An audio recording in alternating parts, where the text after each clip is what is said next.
at times. But hey, I think we're just about 5 minutes over here, so we can go ahead and get started and let people trickle in. But to kick it off, I'd love to just kind of go around the horn and let each speaker kind of introduce themselves. We can start with Olympus. So Wardle, if you'd like to go first and kind of tell a little bit about yourself, and then we'll go to the Bond team and then over to Ree. Yeah, sure. So hello everyone, my name is Wardle. I think one of the first members of the Olympus DAO team. And I've been working with, I think, the people here on stage, or at least most of them, for quite a while, and also have supported the start of Bond Protocol as well. So I'm happy to be here. Awesome, thanks. Excited to have you. Yeah, Tex, go ahead. Yeah, Tex here. Previously led biz dev at Olympus DAO. Joined as a contributor in early 2021. Met Wartle and the early team. Quickly transitioned to leading the Olympus Pro team there, which we spun off this year into Bond Protocol. Yeah, and then bringing up the rear, nice chronological order of when we joined Olympus DAO, but I was the next follow-on. So my background's in more B2B SaaS business development and partnerships. And so once Olympus Pro launched, I decided to, get up off my ass and actually contribute to Olympus DAO. So I helped out with BD and lead BD partnerships and go to market at Bond Protocol.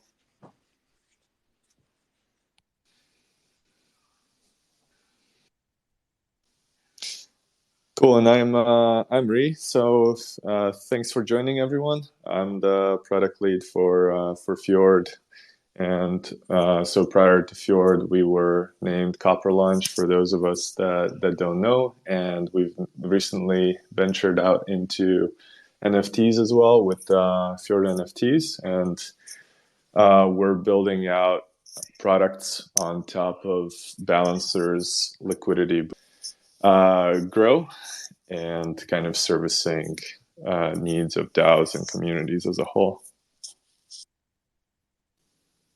Awesome. Thanks, everybody. And it sounds like our conversation today is really going to be centered around, permissionless liquidity needs and support of new DAOs and communities that are growing. So don't want to steal any thunder, but let's just dive right in. So I think it'd be great to start with learning more about Bond Protocol. I know a lot of people are probably familiar with Olympus. Some people maybe missed the rebrand and kind of what Bond Protocol is and where they came from. So Tex or Joe, do you want to jump in and kind of give us that overview? Yeah, definitely. So the first iteration of bonds as a service that we launched as Olympus Pro was more of our MVP. And together with partners on 7 chains, Olympus Pro ended up doing around $150 million worth of volume. But the limitations of Olympus Pro were that it was very manual to launch programs. The underlying variables that you would initialize bond programs with weren't very intuitive. There were a lot of pain points with partners, and it was very expensive in terms of deploying individual contracts, the really basic architecture that we copied and pasted for each partner. So at the beginning of last year, we started working on, at the time, a permissionless bonds as a service platform, which as we started building it out, we quickly realized it could be its own protocol. So around June of last year, we ended up submitting a proposal to spin it off into Bond Protocol. And now we have this completely permissionless bond platform, which, is had a lot of success on Ethereum and Arbitrum so far. And we're looking to deploy it to other chains as well. Love to hear the permissionless aspect there. That's something we really value on the Fjord side, and it's a double-edged sword to deal with at times in growth in a permissionless fashion. But those ethos definitely resonate with us. And in terms of spinning off Bond to be its own unique component, can you talk about your relationship today with Olympus and kind of what improvements or what does it look like down the road now that you've come out of that initial MVP with Olympus Pro? Yeah, so Actually, interestingly, I think Wartel and I were both part of the initial group that ideated and launched Olympus Pro. It was kind of a whirlwind experience. Wartel, how long did we ideate and then launch it? I think it was around, from idea to launch was around 6 weeks. Yeah, super short indeed. Yeah, and a lot of it was re-architecting the Olympus contracts to work for any arbitrary ERC20.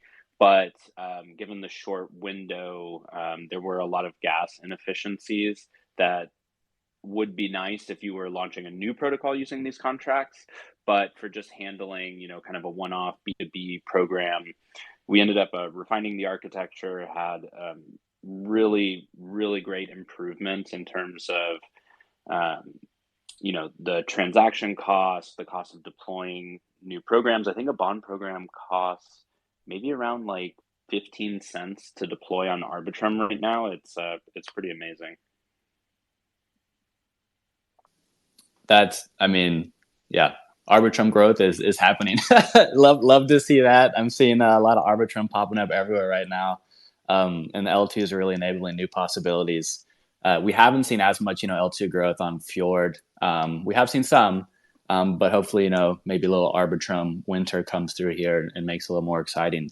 But jumping back to bonds specifically, I'm sure some users are familiar, but when we say bonds, what does a bond actually mean in the context of bond protocol?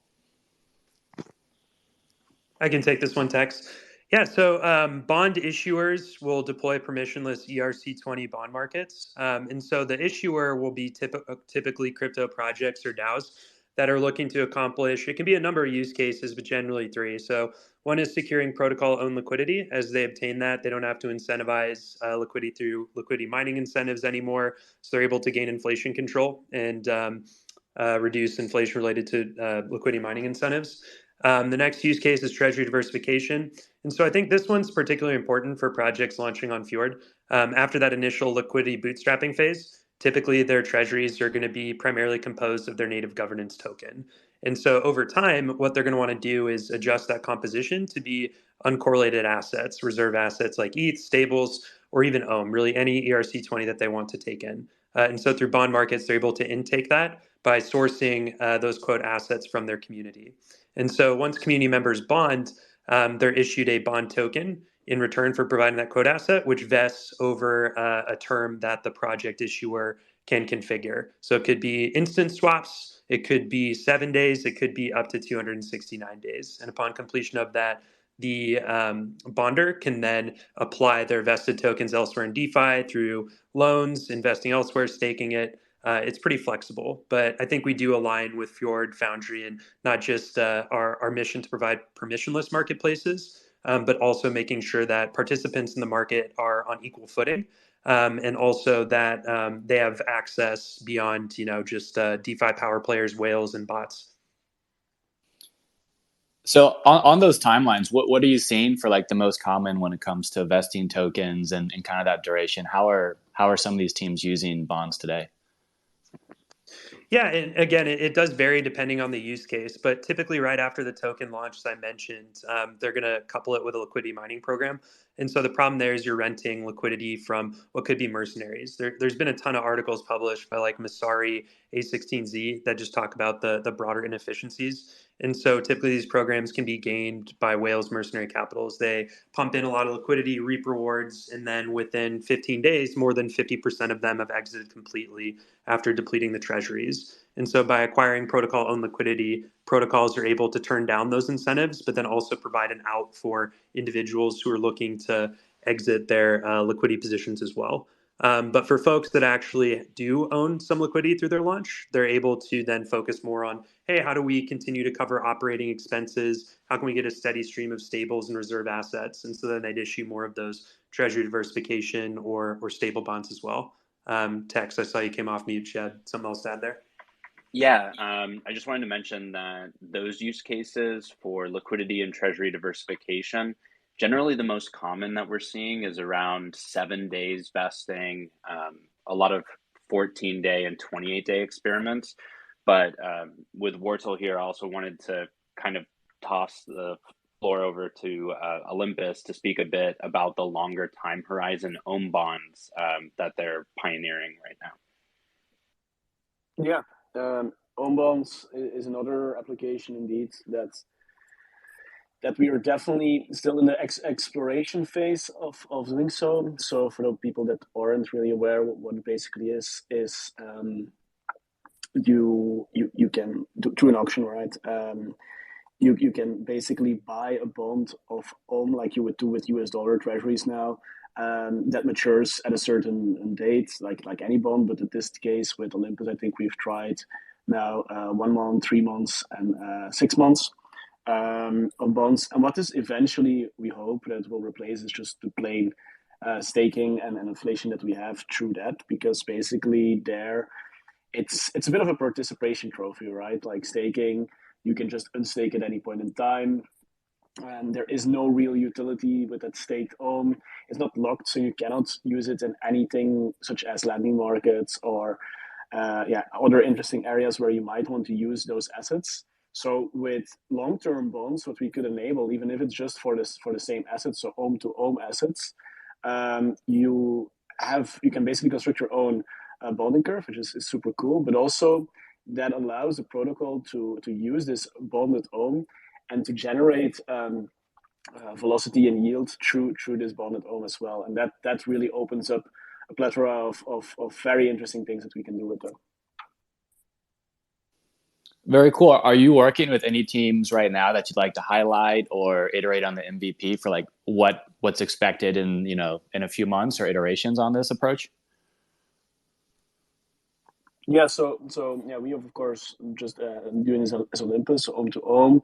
But what we're doing to use this ohm is definitely what we can then do is, for example, provide this in markets for this ohm to be borrowed, which will generate yield on itself, and hopefully, and what we actually will expect is that the actual yield on that ohm will be higher than the inflation that we would have to pay out, as it's also in traditional markets. But of course, the market itself will set the interest rate that they expect for 1 year. Like I don't say 1 year, right? But 1 month, 3 months, 6 months, whatever duration we will set, market will basically come to an equilibrium to what they expect to get in return. So what we also now see in a traditional market, where at least a while ago, where this yield curve was basically inverted. That could also be cool to see what the impact would be on Olympus. But we're definitely exploring this and trying to see if we can ramp this up in the near future. But for this, we need to have the right infrastructure in place. But we're definitely already, and I think it was December, doing these trial runs to see the market appetite and so on. Okay, great. No, thanks so much for kind of highlighting that component. And just to toss back to Bond Protocol, like we've seen a number of teams create staking programs after running an LBP, conducting like these emissions you kind of referenced that are very expensive and don't lead to long-term engagement. But one thing I wonder is when we talk about bonding, I'm sure for newcomers or people that aren't that deep in this space, they might get really confused. So maybe they can quickly understand staking. Like I got to put my tokens here, I'll get more. How do you guys view like the communication barrier, if there is one, or kind of explaining this to projects, but also to individual users who are trying to navigate the space? I think the concept of a bond commonly throws newer members off when they're thinking about them like corporate bonds. So I think it's important to keep in mind that with the origin of Olympus style bonds, with Olympus style's bonding mechanism, it's more like a treasury bond where you're actually, handing in some asset like dollars, and then instead of getting dollars at a future date back, you're getting governance tokens. So it's a bit different in a lot of ways, but I think the mechanism that's used to distribute it is where there's a lot of interesting crossover for this specific conversation. To date, we've used Olympus's sequential Dutch auction mechanism to distribute bonds on our platform. Olympus has also experimented with Gnosis auctions, but it also does kind of strike me that LBPs could be another potential mechanism for distributing bond tokens, whether that's own bonds or new projects who want to actually bootstrap their token launch using a vested version of their governance tokens. Okay, yeah, no, I mean, that is actually a conversation we've had with a number of teams on the vesting side. Obviously, in these markets, people want to decrease sell pressure, and they're trying to think of ways to do this. So vesting is something that's come up. We haven't, MVP'd or piloted a test on LBPs with vesting tokens. But yeah, that's definitely something really interesting that could be approached and maybe solve helping teams come to market in a bear, which is obviously a challenge. But Ree, I know we've kept you silent for a little while over here, but would love to hear from you in terms of the relationship between Fjord and Bond, and looking forward to the kind of growth and providing liquidity options to teams. I know we frequently hear, "Hey, you can LBP. What do we do next?" So I'd love to hear your initial thoughts. Yeah, definitely. So this is pretty exciting for us because we're serving an initial need here, and we've serviced over 130 projects at this point, and very often you'd be surprised how many projects have an initial game plan for how to generate liquidity, but oftentimes don't quite know what strategy to take on next, how to diversify treasury, what to do with their LP, how to maximize the value of that newly generated liquidity. So this is super exciting for us, and we've often had these requests around kind of vesting for sure, and even treasury diversification. So so far it's been super disjointed in the space. Like, there's all these protocols that are servicing different layers to a DAO's needs or a new community's needs, but oftentimes they don't talk between each other, or there's no clear kind of like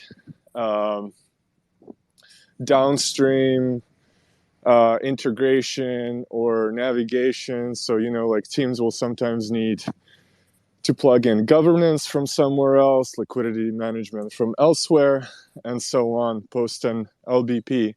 So with Bond over here, I think this could be a great opportunity to plug a big need by collaborating with them, and also excited to see if we could use LBPs specifically for the issuance stage, or kind of like find ways to innovatively use LBPs in conjunction with Bond's product.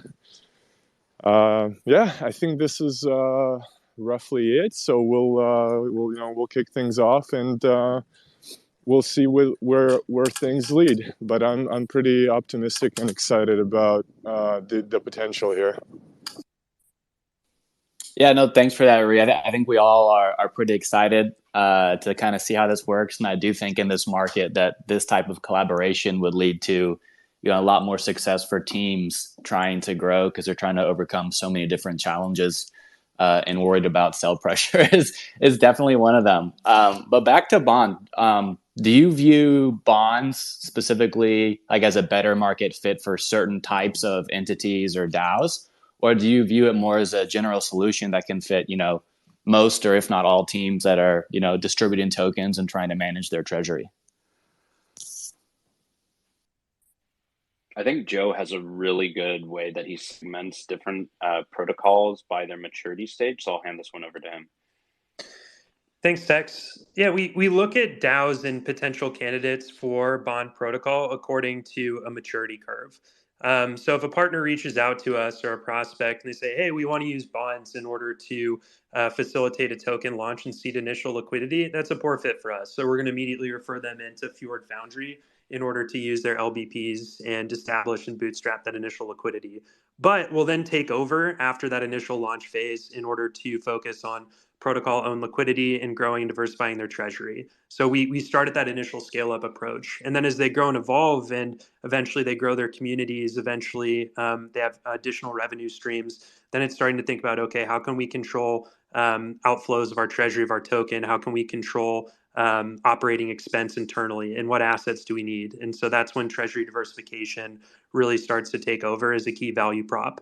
And then as they continue to grow and scale, maybe they accomplish their target percentage weights and allocations to different tokens. Then it's thinking more strategically around advanced use cases. So Olympus building out RBS, other decentralized protocols like market makers using or planning to use Bond in order to secure protocol and liquidity as part of it, or even DEXs looking into us to actually offer bonds as a solution to protocols that are trying to gain a deeper hold on liquidity management.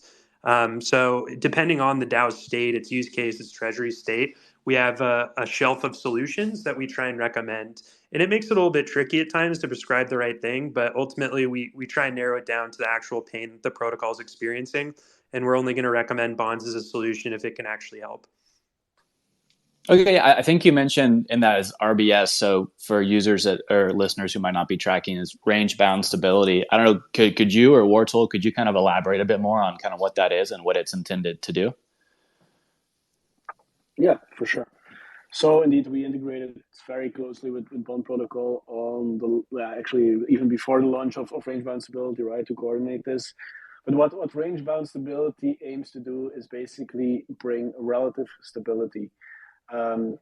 Olympus is, I think, one of the largest treasuries in the DeFi space right now, and a bit weird sometimes, but it's currently trading below that, below the actual value of the treasury, right?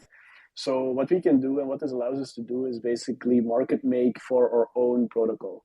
So when the price goes, yeah, of course, it can fluctuate between a certain range. That's why it's called range bound stability. But when it enters a certain cushion zone, we can start to buy or sell our own token into the market by using Bond Protocol's bonds. So, for example, right now, I think we're trading at around $10.18. That's the range where the lower cushion would kick in.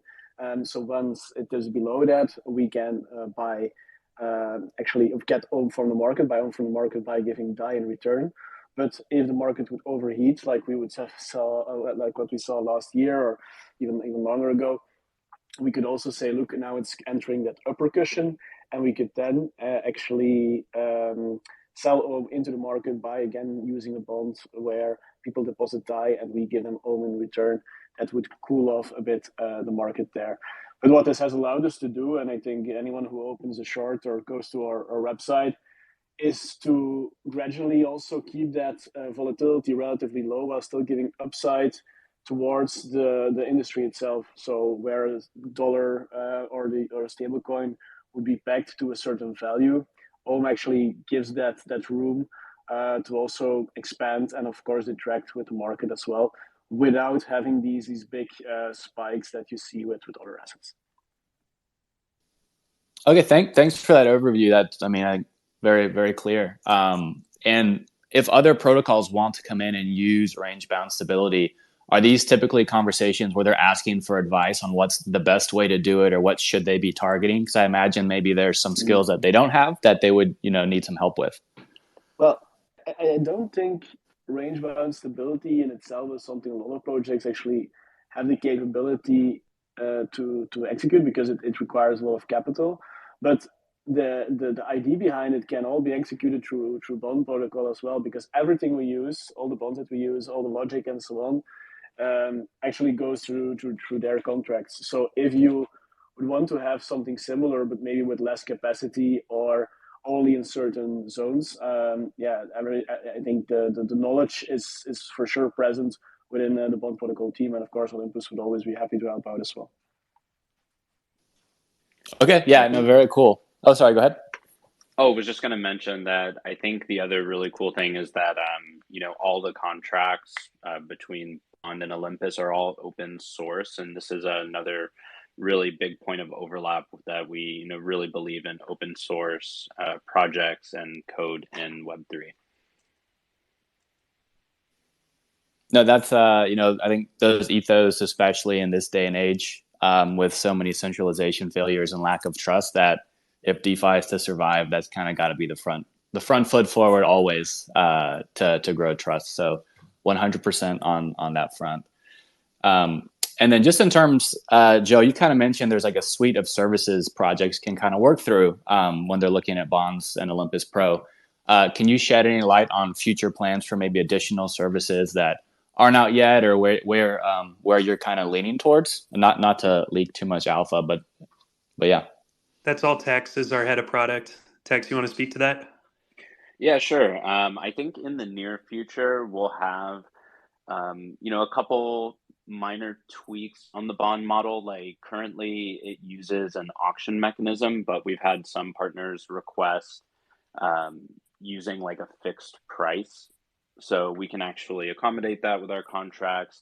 There's some really cool tweaks on the UI side that we can make for taking some inspiration from range bound stability. The swaps that range bound stability executes use bonds, but with zero vesting. Like there's no vesting, it's just an instant swap. And there are a lot of really cool things that we can do on this, especially in low gas fee environments like Arbitrum. So I think there's some really cool products. Keep an eye out for that one. But also some cool longer term products as well, but a little hesitant to leak too much alpha. Okay, no worries. That's all good. I know leaking the alpha, always have to be careful there, but appreciate you sharing some of the roadmap ahead. And Rhea, I'll toss the same question over to you. See how much you want to leak on kind of the direction for Fjord and where we're heading. So on the Fjord side, one thing we realized over the last couple of years is that beyond the LBP stage and these communities transitioning on-chain through a token, through a protocol, there's all these other needs that need to be filled. So we're looking to continue servicing these growing needs for communities as they mature and find ways to keep propping them up. So yeah, you'll be seeing a lot of changes on that front, as well as exploring the potential of new pool types and use cases for LBPs. We have a couple in the works. Coming soon, won't leak too much, but pretty excited about all that, so keep an eye out. Thank you for that, Rhea. And then Wardle, I don't know on the Olympus side, any upcoming news you'd like to share, or what the team's building towards? Yeah, a lot actually, but I think one of the most exciting things are our lending and liquidity AMOs. So where we will be able to basically, I'm saying basically too much, mint into the market, Ohm, and have more velocity and use cases for Ohm. So for example, working together with some larger liquid staking protocols on providing more liquidity for them. Also lending markets where you could lend against and borrow against with your own, like that would be cool. And then of course maybe revision of RBS, where we can even expand it to, instead of having these cushion zones, having it maybe more like gradually increasing and having it everywhere. That would be cool. So for example, that we just have maybe a very low capacity now, but when it's increasing, that it goes higher and higher without having just one moment when we kick in. I think that's also quite exciting. So a lot of things in the oven. Great. Thank you for sharing. And it does sound like there is a lot in the oven. It seems like anyone that's still building in this space right now has a kitchen full of what's coming out. So really excited for the building that's ahead. And as we kind of wrap up here, I'd love to make sure we give a shout out, Bonds. You have an upcoming poker tournament. I think it's coming up next Friday. So I'd love if you want to give a little plug for that and how people can join and participate. Definitely. We're really excited to announce our first major community event. So it will be a poker tournament that we're hosting in the Bond Protocol Discord. For those listening that fancy themselves card sharks, definitely subscribe to our Twitter page for announcements and exclusive alpha leading up to the event that will be shared in our Discord. We'd love to extend an invitation to the Fjord Foundry community as well. Omis are going to be there. There's going to be some great Bond-related prizes for everyone, in addition to participation awards for everyone that's part of the event too. And can't share too much alpha, but the following week there's going to be an even bigger announcement around some additional rewards and other associated bond-related incentives. So stay tuned. Definitely join the Discord, and we will share more details there. We'd love to have you guys. Thanks so much, Joe. I know I will be there doing my best. We'll see where it shakes out. But I'm really excited for that event. And just again, thank you to all of our guests today. I'm really excited for the road ahead and how we can grow our relationship together and really, provide more tools and support growth for our burgeoning community of Web3.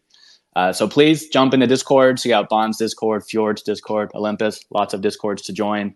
Twitter, we're everywhere. But thank you again to the listeners as well. Really enjoyed having everyone on and supporting the great conversation. Yeah, thanks everyone. Thanks, everyone. Bye-bye. Thanks for having us. Thanks for having me. Thanks. Bye.